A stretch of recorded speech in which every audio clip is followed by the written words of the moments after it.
Greetings, ladies and gentlemen, and welcome to this latest chapter of Accidentally Adopted. If you're new to the series, there is a playlist listed down below in the description, and as always, I hope that you enjoy. Part 4, Chapter 6.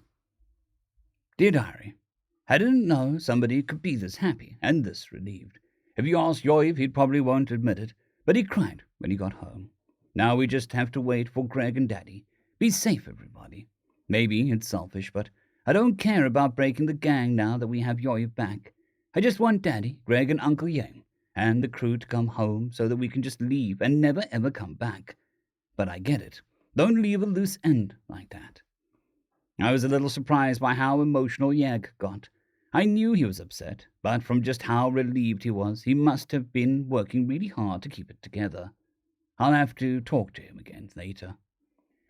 It wasn't over, though. Daddy and Greg were still on planet. Was the poacher ship left on a trajectory very obviously different from their registered destination. Here's hoping that we can track them once we take care of everything.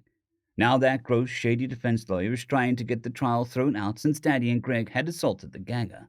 Well, sucks to be him, since there was a child hostage involved and the treaties empowered them to do pretty much anything. That's what the barrister was arguing anyway. And it might be technically right, even if it wasn't really in the spirit of things. Yea, for technically correct. Even weirder, apparently we've set off a big political mess, and there's a petition to drive to hold a special election to oust the station's mayor and council, since all it took to get the criminals was just to send men down into the poor areas to get them. Apparently, the politics people have been saying that they handle the crime every election season, and then afterwards telling all the people that the problem was too hard to solve. Well, the whole station is mad at the politics people. This is why having planets is a bad idea. If your ship is lame, you can just leave and join a different ship. Mom was pretty busy with the magistrate for some reason. Maybe it has something to do with Daddy and Greg down on the planet, or maybe not. There's a long line of trials for the magistrate's office, and they're even called for a Justicard to come with more magistrates to run the trials faster. Maybe the Greg's barrister wants the vet's trial moved to the magistrate's office rather than the station's judge. I don't know. Stars, this is stressful. Log 6,001.0.16. Personal, Captain Yongdro. Gregory did not sleep enough last night. Instead, he spent it making the gangers fear the open sky. It is not well that he pushes himself so. Since the rescue operation went so well, the purpose of our mission had changed. While it might be satisfying to kill every last one of these gangers, I fear that we haven't the time. I confronted Gregory over the subject when he conferred this morning. You did not take your whole sleep shift tonight, I said. Couldn't sleep. I felt like I had to. We were keeping the watch as you ordered. I know. I just couldn't sleep. I'm not really sure why. I made myself useful until I felt tired enough to get some rest. I am not going to risk you for vengeance, I asserted. He flinched and mumbled, I know. Sorry. I actually wanted to talk that over. By now I think your rage is cool. I could park myself on these rooftops and hunt the gang down one by one until every last one is dead. But I don't think that's acceptable to you. He looked around and saw the answers on our faces. I thought so. Therefore the goal should be the elimination of the gang as a force, rather than the elimination of its members. Agreed, the rest of us murmured, as he paused for breath. Right. So that's something that we can do, and possibly quick. Are other ships willing to send reinforcements? It would take Yevdril a few hours to coordinate that. Ask her to see what you can do. In the meantime, we should ease off the pressure a bit. Maybe ambush at most 3 of these large patrols. Hopefully this will embolden them into thinking that we're winning, and that they'll commit further forces to the streets. I want at least 8 more 4-man teams to form 2 squads. You guys have been doing well enough, but you're not really equipped for this. Do you think the squads could support each other to be as effective as our team? Everyone trains at least a little. Pirates can get you anywhere, even in places that have strong navies, Sodron explained. If you ask for people with border or anti-pirate fleet experience, you'd get the best results. I was surprised that you'd choose us without reading our records, Pavdrel murmured. We all have had stressful duties in the past. My parents were on a frigate before I embarked. I would have stayed if I didn't happen to me. That's not important right now. If you're from a combat ship, then you know about morale. Go on, Gregory said softly. He sighed and answered wistfully, I joined the wee sing to go courting her. Braldor. She was the most beautiful person I ever met, and we just happened to cross paths while I was shopping planetside. I was devastated when I learned that she was on a merchant ship and had no intention of changing ships. She's apprenticed to the ship's cook, who we singles depend on. The other single men of our group made appreciative noises at that. Not every family ship has a cook. Anyway, I knew I couldn't let that chance of love drift away, and went directly to her captain to beg a delay. I remembered the day. The boy had been trembling and stammering under my gaze. I hadn't tried to be intimidating, but I suppose from his point of view I could crush his heart with a harsh reality without even wanting to. Obviously he agreed, and I embarked to join as a hand. Not that I intend on staying as such. I've been learning some engineering, and Praldor just gets more and more beautiful, he finished with a big shining grin across his face. Engineering. You've been plotting to sell plush toys of me. I'd better get a cut, Gregory said, with the barest hint of his usual humor. Pavdrel and Brenton both looked absolutely shocked at the revelation that this secret plot wasn't as secret as they believed, which was so funny that 6 of us burst out laughing at their expense. Having a plush toy business will definitely make you attractive to your lady love, Gregory said soberly, and it was difficult to tell if he was joking or not. So about getting you home to her. Today's objective is to deliver a message to the gangers. A literal message, not, the figurative one that we've been sending. We need to let the lower level people know that if they turn over their leaders to us, that's how they don't die or get maimed in the streets. We also let them know that leaders who surrender are guaranteed hot meals, a bed, and a trial. A criminal gang that presses local kids into joining does not create loyalty, especially in a place like this. The older people probably remember better days before the gang moved in and ruined things. Hearing his plan and the fact that it carries the possibility to actually spare a large portion of the gangers relieved me, despite the fact that they'd likely return to crime without their leadership, their ability to effectively organize beyond dealing caffeine powder or petty theft. The locals would be in a much better position to deal with that level of crime than this massive organization kidnapping people for ransom and smuggling prescribed goods. As to that, we could try to take a couple gangers alive by the end of the day, I suggested. Yeah, that's what I was thinking. I don't want to broadcast anything without a major assault force backing up a position. Right now, our main advantage is that they can't pin us down. Let's not give that away. Yes, sir. Once again, he scowled at the honorific, which I admit was satisfying. I'll come the ship, I said. We should set up some observation positions while we wait to hear back from the reinforcements. Good idea, he said. Link into my visor and I'll assign your posts. He assigned us to occupy positions in duos that could support each other, yet had a wide field of view amongst them. I suspect that he was using his heavy Wilder advantages to quickly move between 4 or 5 high positions to cover our blind spots or track people of interest.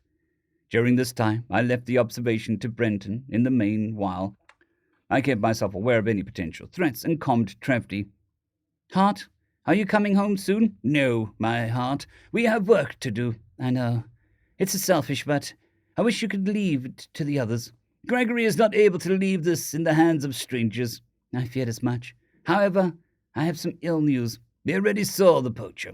There is more. I resisted the urge to groan as she continued. Your daughter has read your logs without permission. I noticed that she is my daughter now. Of course, she is my daughter when all is well. She knows about the poacher, and she identified his ship. They came and left. Rungi thinks that she can track their wake, but I suspect it'll dissipate before we can get a chance. There may be a connection with the kidnapping ring, so all hope is not lost. However, we wish to ask for reinforcements. It is no longer too risky to bring a larger force to crush the scum. They know that the hostage they had over us has been rescued already. We know he is safe at home. Gregory wants at minimum 32 men organized into 2 squadrons of 4-man teams each. I do not know whether an officer should oversee the squadron or not. More might be acceptable so long as the organization is maintained. This will take some time. There are stipulations. Gregory wants only those that have previous experience in combat. Anything further? No, my heart. Please let us know how soon the reinforcements can be assembled. Stay safe. Likewise. I've refocused on observations. This led to Gregory selecting 2 groups to ambush. The first one, of 18, we annihilated except for one. He panicked and ran, leaving his weapon on the pavement. This gave Quintram and Roundock a chance to seize him. We all emerged from our positions and brought the quivering delinquent to our command and tossed him before Gregory's feet, like a supplicant he did not realize he was.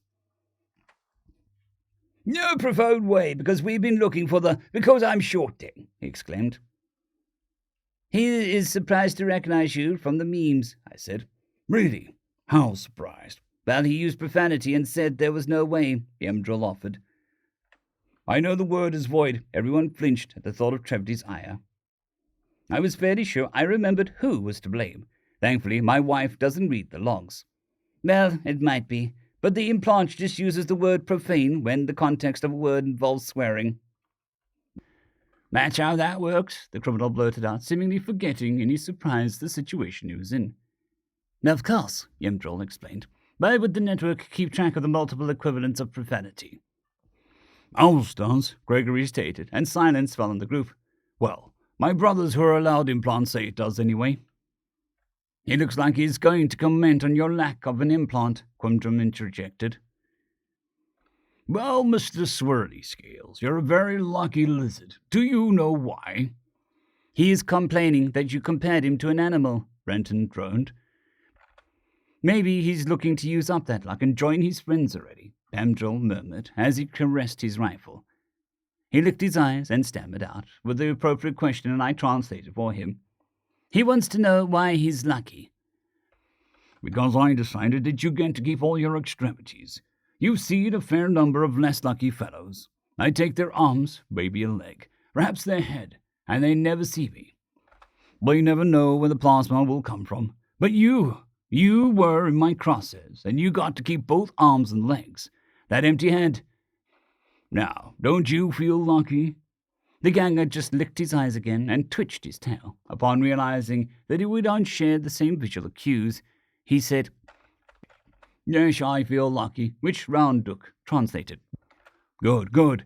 You even get to learn how exactly. How you and all your buddies can keep their arms, their legs, their heads. Would you like to know?" "He would very much like to know," said Quindril, in reply to the retrobrade's desperate pleading. "Simple. Your organization has 3 shot callers, then the 20 lieutenants and your team leaders, then you grunts. Any team who turns in their lieutenant lays down their weapons and goes home until we leave gets to live. Any lieutenant who surrenders of his own accord and guarantees the safety of all his subordinates, so long as they also lay down their weapons and go home.